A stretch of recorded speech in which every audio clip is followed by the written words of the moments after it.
প্ৰকোপত জিএছটিয়ে টেটু চেপা দিছে, ব্যৱসায়ীবিলাকৰ ব্যৱসায় বন্ধ হৈ যোৱাৰ উপক্ৰম হৈছে। নিবনুৱা যুৱকসকলৰ সংস্থাপন নাই, মাটি ভেটি বিক্ৰী কৰি দেউতাক মাকে ল'ৰা ছোৱালী পঢ়ুৱাই, MA পাছ কৰা ল'ৰা ছোৱালীয়ে পিয়ন চকীদাৰৰ কাৰণে চাকৰিৰ আবেদন কৰি লাইন পাতি থাকে।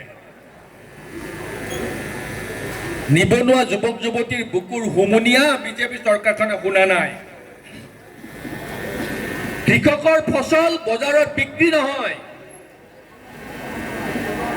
আমাক 5 কিলো চাউল দিয়ে বিনামূলীয়া, আৰু কিছু সংখ্যক আইসকলক 1200 টকা অৰুণোদয় আঁচনি দিয়ে, আৰু সেইখিনি দি তেওঁলোকে ভাবি লৈছে যে আমাৰ গোটেই মানুহবোৰক তেওঁলোকে কিনি ল'লে।